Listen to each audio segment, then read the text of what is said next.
And it sounds cocky, but we as job seekers have to get better with moving about our job search more strategically and more confidently. We don't always have to take these offers that these employers give us. We too have the power to say, no, this is not a good fit for me.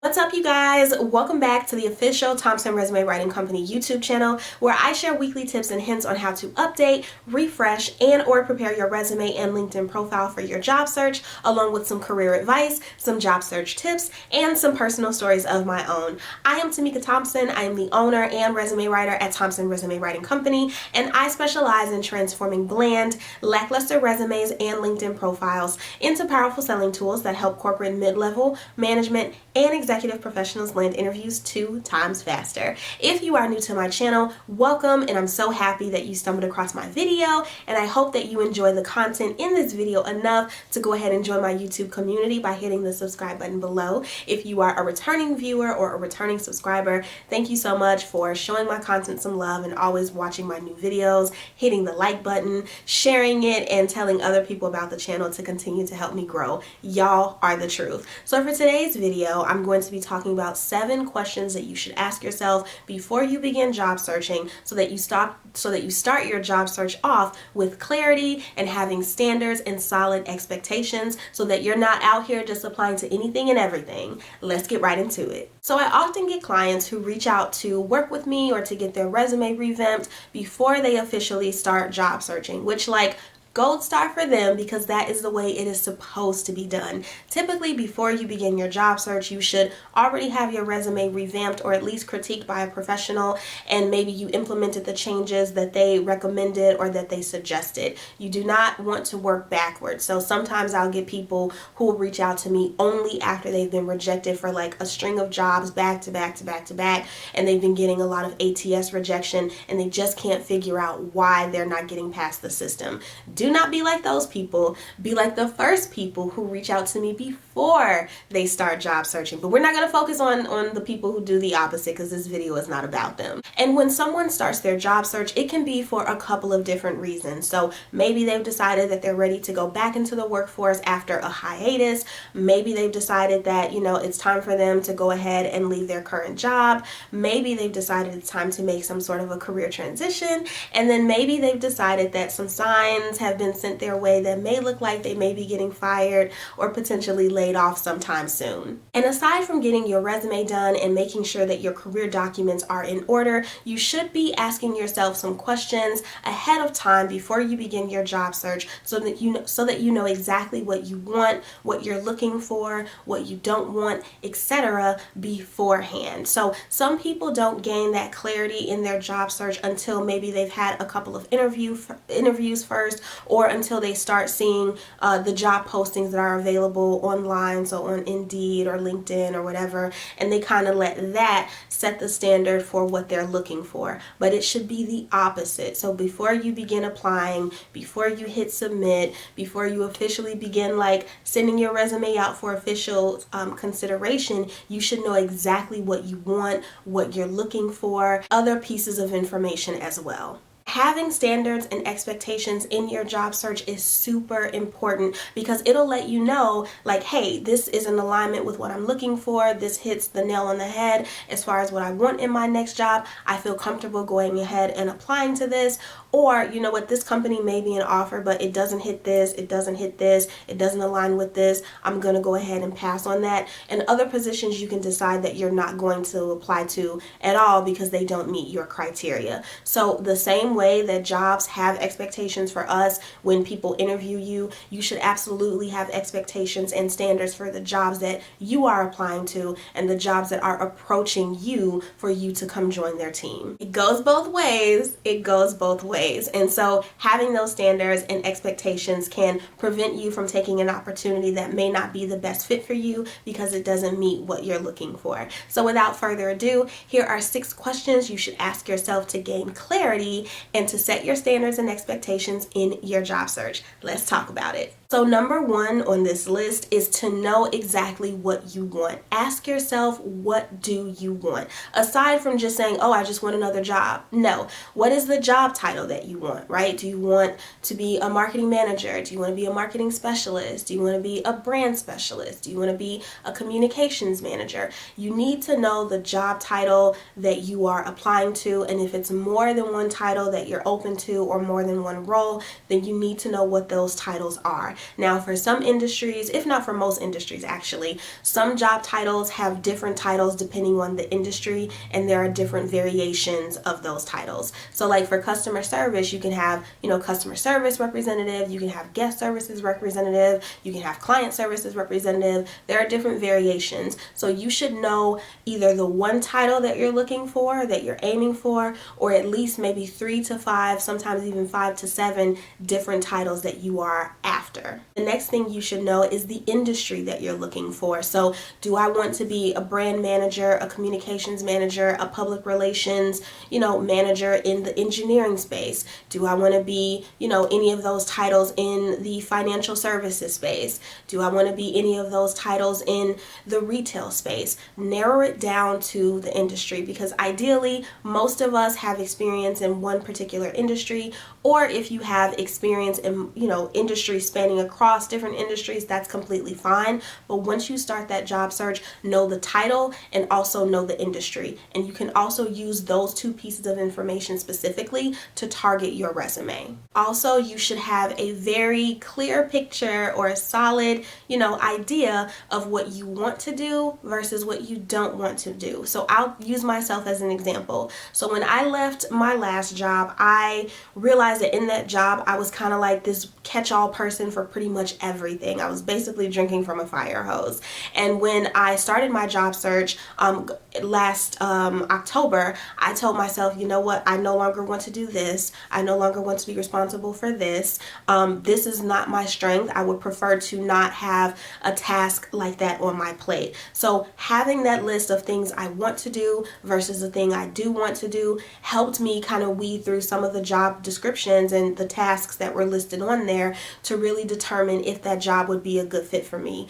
Just for example, I am not the best with SEO. Like, I'm good with SEO as a marketer, but I don't like to do it. So with some marketing positions, I would see, oh, this person would be managing website SEO and be responsible for, boosting our rankings. I was like, nope, that's on my hard list of things I don't want to do. I'm going to go ahead and pass on this, because when you get in those positions, you're not really able to negotiate tasks like that. Like, you can't say to your boss or the person interviewing you, yeah, so-and-so, by the way, also in this job description, I don't really want to do this, so can we take that off? They'll look at you like you crazy. Like, what?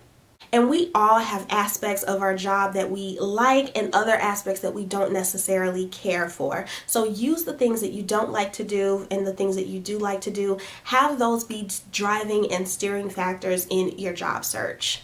And then also know if you want to work as part of a team or if you prefer to lead a team. So do you want to, maybe transition into a leadership role or continue in a leadership role where you're kind of managing an entire group of people? Or are you more so like a part of a team and you're looking to be a part of a team? Or are you looking for a position that is going to maybe allow you to work solo? Another thing to consider is the level of the type of role that you're looking for. So will it be an entry-level role that you're in search of? Is it a mid-senior level role that you're in search of? Is it a management role? Are you looking for an executive position? Be clear on those different things, because that is also going to play another factor. Lastly, and this is a hot one as of lately because everybody wants it, is do you want to work remote? Are you open to having a commute, going into the office 2 to 3, 4 days a week, being 100% in office, or do you want to be 100% remote? Don't wait until you come across a job posting that says 3 days in the office and thinking that you can maybe negotiate that, because that may not always be the case. Employers now are being really aggressive with wanting people back in the office at least a couple of days a week. And so if that is a deal breaker for you, if that's something that you're not open to, you need to set that ahead of time, because the employer may budge or they may not budge, but you need to make sure that you have your standards in place. And again, knowing the answers to these questions ahead of time before you start job searching is really going to guide you and let you know, hey, this job seems like a good fit for me. You know, I'm not going to be doing this. I am going to be doing this. I'm going to be in a leadership role. It's going to be a management position. Yes, this is exactly what I want. Let me go ahead and hit submit. Versus doing what some people do, which is just applying to any and every job that's posted that looks like it may be in alignment with what you're looking for. A couple of years ago, when I was kind of new to the marketing field, I thought that I could be a marketing specialist for any and every, job or any and every company that was out there. And I quickly realized like a marketing specialist in, maybe a dental office is not the same as a marketing specialist in a financial services in the financial services industry. And then two, some of the tasks were different based on what the recruiter or what the hiring manager or the person who was in charge of listing this position, what they wanted this person to do. So some marketing specialist positions included SEO and social media management. Some marketing specialist positions were more so copywriting and campaign management and maybe like some light operations management. But make sure that you know exactly what you want to do and what you don't want to do, so that as you're combing through those descriptions, you're able to weed out the ones that may not be the best fit. Number two is to ask yourself, what are my salary requirements, or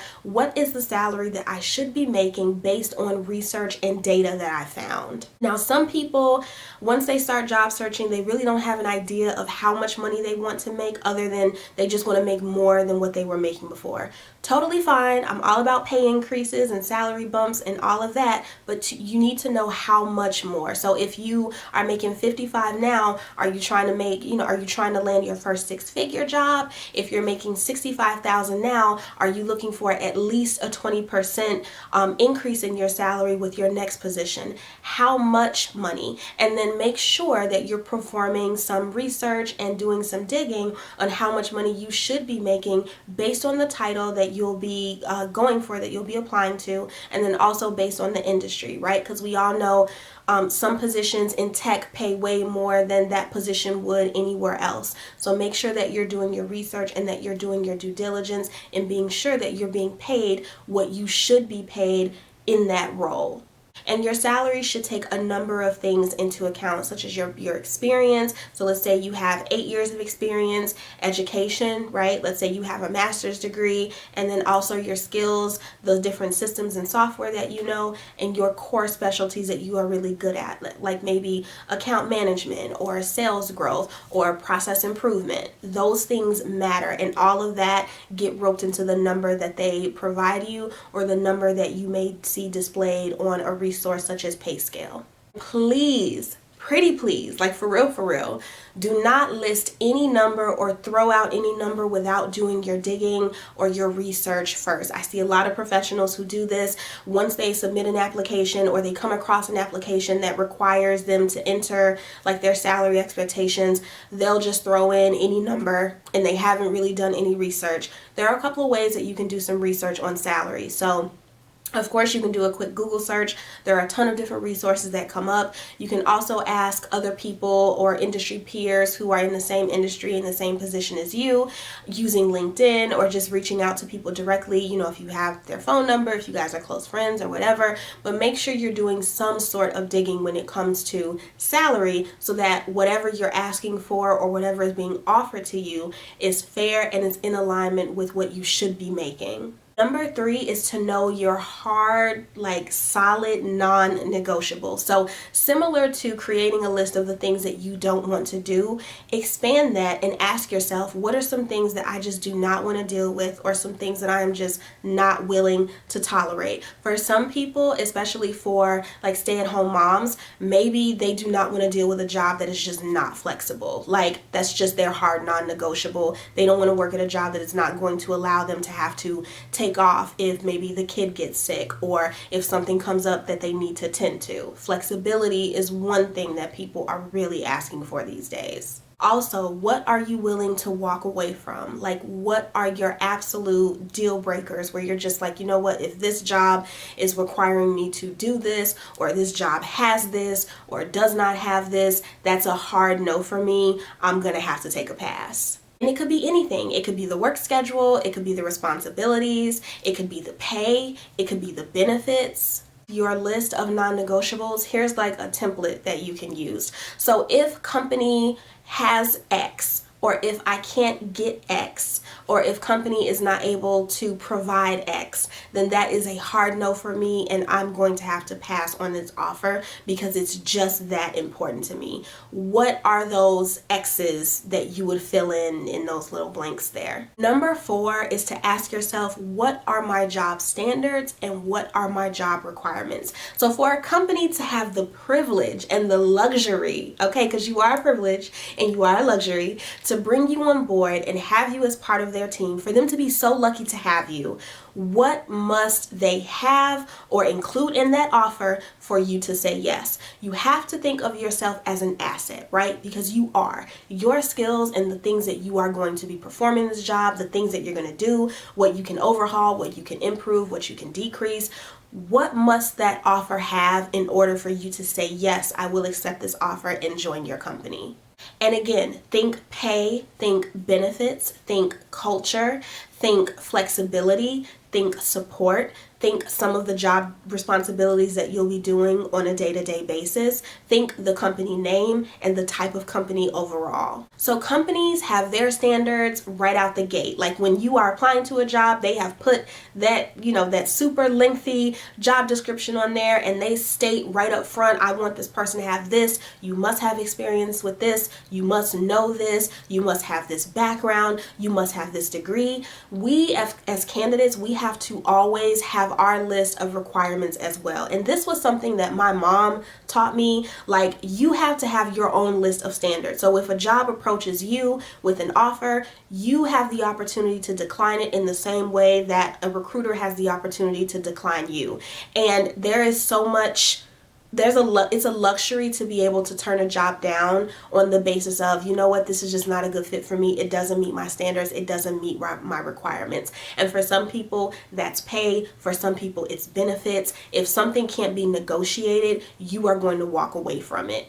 Or if they don't have it, it's like a hard deuces, I'm out, thank you, but no thanks, thank you, next. We as job seekers have to get better with moving about our job search more strategically and more confidently. We don't always have to take these offers that these employers give us. We too have the power to say, no, this is not a good fit for me.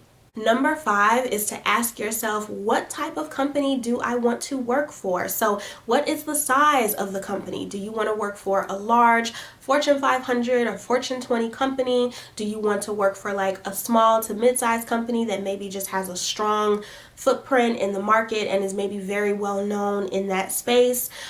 Do you want to work for a company that is really big on diversity and equity and inclusion? Do you want to work for a company that really prides itself on sustainability and maybe giving back to the community? Do you want to work for a startup, or do you want to work for a company that has been around for a really long time and has like a really strong brand? For me, in my last job search, my main thing was I just wanted to work for a company that had a really good reputation, and where it's like you don't hear about a lot of drama about it in the media and the press. That was big for me. I'm like, I don't want to be in no company that has a lot of drama. Wells Fargo.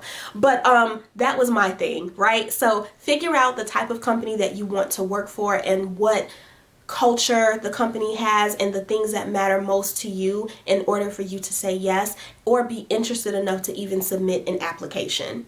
And then number 6 is to ask yourself, what role will this new job play in my ultimate career plan? So in a previous video, I did talk about the importance of creating a career plan or getting a career plan, and on that plan you should have a list of goals that you want to accomplish and maybe an ultimate goal. So again, using myself as an example, I really want to be a marketing director by the time I turn 40, and so every single position that I am taking over the next several years is strategically supposed to get me to that point, right? So when you take this new position, what experience will you be getting that's going to help you go to the next level? What are you going going to learn that is going to help propel you towards your ultimate goal. There's nothing wrong with just taking a job for the heck of it, especially if you're someone that's maybe nearing towards the end of retirement, or maybe you're just somebody who maybe you're running a small business on the side and you're just trying to keep a day job to keep a full-time paycheck coming in to, you know, cover your expenses while you grow your small business or whatever.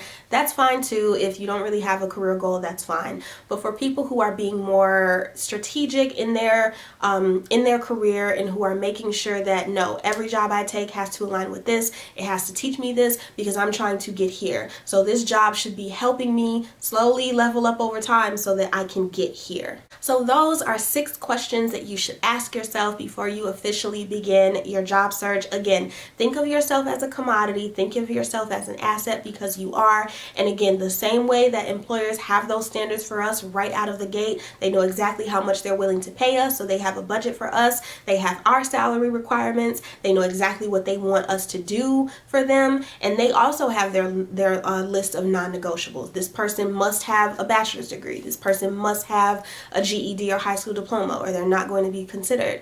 Put yourself in an employer's shoes and also make like your hard list of standards and non-negotiables, because you should, right? And I say it all the time, you are not for every job and every job is not for you. You shouldn't be out here just applying to any and every job that's posted, because those jobs may not be a good fit for you. You too should be applying and interviewing for jobs that fit your criteria, just as an employer and a company does the same, because you meet their criteria. So I hope you found this video helpful. I want you to, you know, get a piece of paper, or maybe open a Google Doc or a Microsoft Doc, or even like the Notepad app on like your iPhone or your Android, and write down these questions and maybe start jotting down the answers to them, especially if you think that you will be looking for a job or might be hitting the job search streets soon. If you made it to the end of this video, I hope that you found it helpful. If you did, go ahead and hit the thumbs up button. Go ahead and give me a like down below, and feel free to reach out to me if you need resume assistance. I am accepting clients for the month of May. You can email me directly at hello@thompsonresumes.com. You can also visit my website at www.thompsonresumes.com. Lastly, I want to encourage you to please subscribe to my Tamika's Career Tea e-newsletter list, where every week I share weekly tips, hints, hacks related to resume, LinkedIn, and careers and job searching. I'll go ahead and drop the link in the description box below so that you can sign up. If you want to connect with me on social media, please feel free. My Instagram handle is @_Mika Thompson, and my LinkedIn profile is Tamika Thompson if you want to send me a connection request or follow me. Thank you guys again so much for watching. Again, I hope you found this helpful, and I will see you all next week with another helpful video that is going to help upgrade, change your career, resume, or job search life. Bye, you guys.